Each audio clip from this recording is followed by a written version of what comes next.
to be back in the Windy City. And we're gathered here for some important work. What I know is, and you may be asking, well, why would Martin Luther King III come to Chicago? Because Chicago is one of the most important cities in our nation.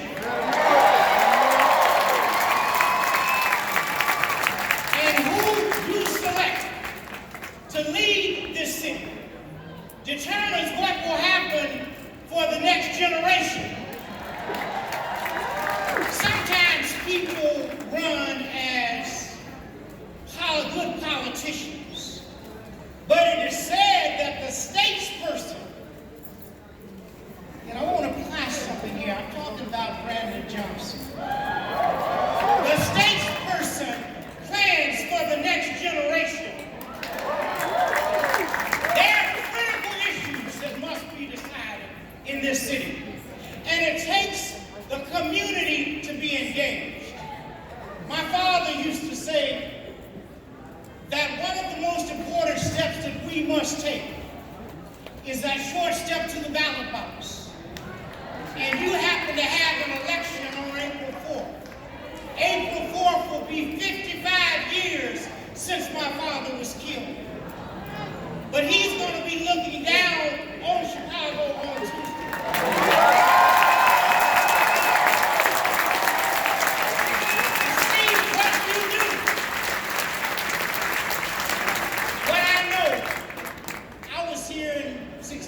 Maybe one of the first times, and we lived on the west side, and the issue that was being addressed was housing. And Brandon Johnson happens to live on the west side, and so understands how to address these issues once and for all. There's something wrong in a nation that has so much wealth, and yet the opportunity is not spread so that everyone can be lifted up. There are those of us who all agree that you can lift up yourself by your own boots. But my dad used to say it's cruel just to say to a bootless person, lift yourself by your own boots. What Brandon Johnson is going to do is to create the climate so that people can lift themselves up by their own bootstraps. So I don't need to take a lot of time tonight, but I am so honored to be here with each of you. But I want to encourage you to engage in an assignment. Because I tell you what, there's something called gossip. And unfortunately, we're infatuated with gossip in our nation. All of the garbage shows seem to do well. You want to see what somebody's doing. So if I came before you tonight, and I didn't have on a shirt, there used to be a boxing promoter by the name of Butch Lewis. And his trademark was he had his suit on, but he had no shirt. So his chest hair and everything showed up when he spoke in public. And I can assure you, before I got back to the airport, if I had a suit with no shirt on, everybody in Chicago would know Martin Luther King's son showed up, and that boy ain't riding on foot. So that's a negative gossip. We need to take positive gossip and get on the phone and call 10 people, and get them to call 10 people, and get them to call 10 people. And we will see on Tuesday, April 4th, a massive picture with Brandon Johnson.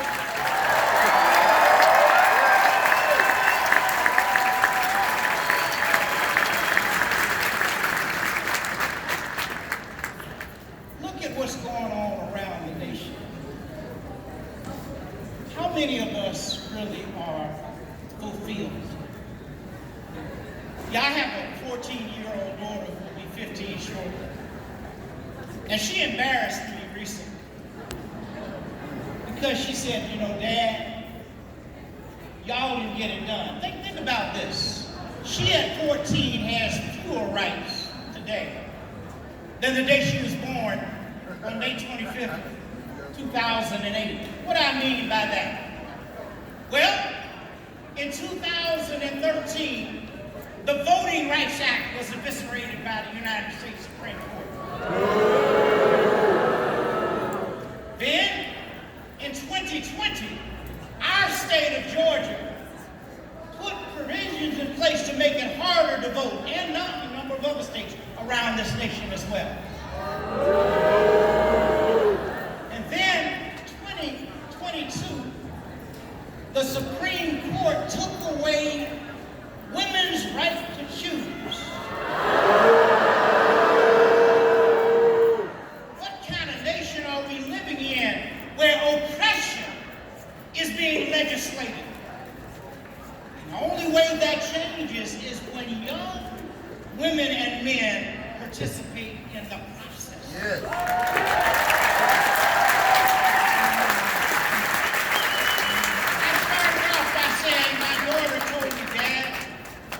Embarrassed me. You all didn't get it done, so our generation is going to have to get it done.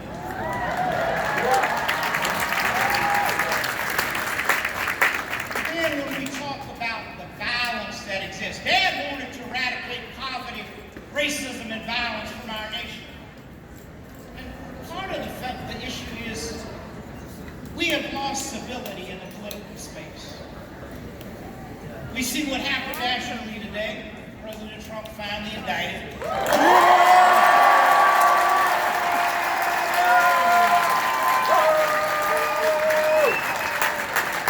That's no surprise. But people like that who are elected, and you've heard that your Fraternal Order of Police president or head, irresponsible for anyone to talk about some blood occurring in the streets because someone is elected to office. That is a sick mentality. And we cannot continue to embrace and support that kind of leadership. That man needs to resign right now. He's not ready for prime time. He's not ready for any time. And that can only happen when you as Chicagoans demand that. That will not happen by just osmosis.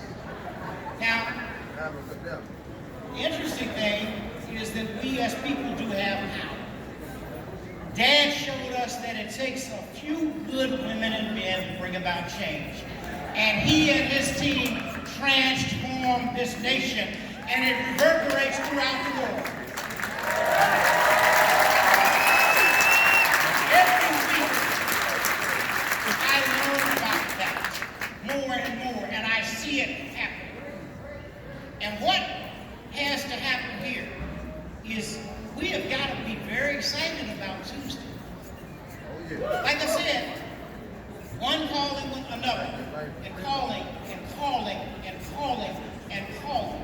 Just encouraging people to vote, because turnout is what's going to be the determination of this election. Turnout. And if this coalition that Brandon Johnson has built of black and white and Latino and Hispanic and Asian and all Chicagoans turn out, then Tuesday we will wake up, and then the real work starts, quite frankly. But you will work up to a victory.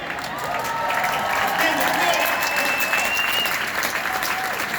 We cannot take this for granted because an established person is running for office. I'm not going to call the name, you all know it.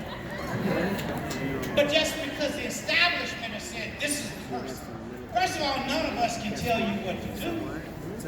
Nor do I believe any of us can influence in that way. What I do believe is every person has the ability to determine what is right and wrong for this community, for your community.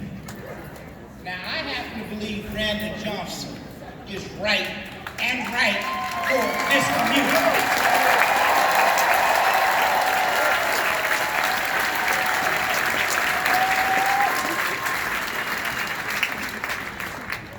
So I want to, as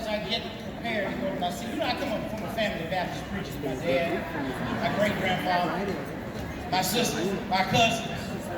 But I'm going to push on because there's work that we've got to do even tonight.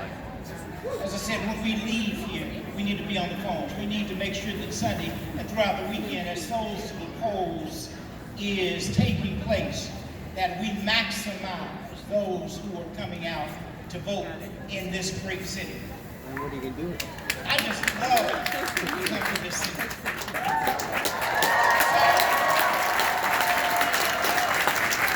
I want to encourage you not to give in, not to give up, and not to give out. There's a song we often sing called Don't Get Anyways Tired. You see, my father and his team had to embrace that song because there were difficult days all over our nation, certainly throughout the South, and even here in Chicago. In fact, Dad talked about Gage Park and Cicero, which was a very difficult community back then, 55, 57 years ago. And he talked about the anger and hatred being more difficult than it might have been even in Mississippi. Speaking of Mississippi, let me just tell you something about Mississippi. And let me tell you something about America that you ought to know, but maybe have not considered. Because it's very frustrating to live in a nation where history is being excluded. So, they've created this notion of critical race theory, which really is only taught in law schools and colleges and universities, really in graduate school. But yet they're saying that we can't teach Rosa Parks. We can't teach Dr. King's I Have a Dream. We can't teach about Hank Aaron and Roberto Clemente and Willie Mays, who were pioneers in baseball and others. And there's so many books that are being put out of schools, including books about the Holocaust. Now, what kind of nation talks about freedom? Just to be conservative. But you don't have freedom to be progressive. And nobody seems to ask that question. Well, we don't need to teach this history because it makes people uncomfortable. What is it said? Ye shall know the truth, and the truth shall set you free.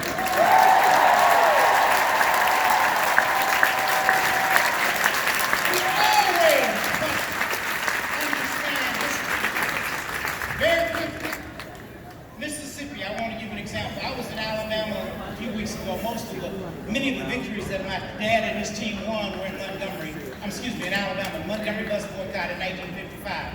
The Birmingham campaign in 1963. By the way, this year is the 60th year of the anniversary of the March on Washington. And I hope that on August 26th, many of you will join us as we gather again to redouble and quadruple our efforts to make the dream a reality, to realize the dream. Because that dream is an American dream. It is for everyone. It wasn't for black people, just black folk. But it was for everyone to have a decent quality of life, to have a decent job, to have health care, and to have justice.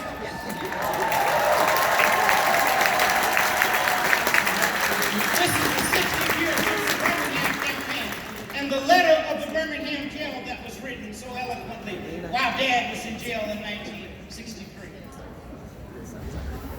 But in Alabama, just a few weeks ago, during African American History Month, in Tuscaloosa, where the University of Alabama is, black kids, 300 of them, had to walk out of their school because they were told they could not talk about African American history before 1970, meaning they couldn't talk about slavery. They couldn't talk about the modern civil rights movement. That's Alabama.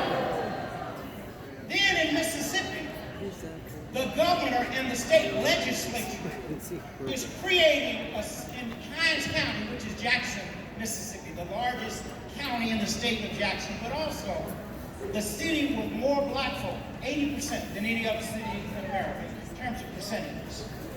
And yet, the governor is creating a super police and judges that are selected by them, so the people and democracy is excluded. You see, we don't hear about this because they don't run it enough on the news. And so it is up to the people to get engaged. So, as the song says, do not get in the way shallow. Why? Because we've come much too far from where we started from. Nobody ever told any of us. The road would be easy. Nobody told us as we prepare to vote for Brandon Johnson. Some of us already have voted, but I hope we'll continue to vote throughout these next 3 days. Nobody ever told us our roads would be easy. But I know our God did not bring any of us this far to leave us. Thank you so much.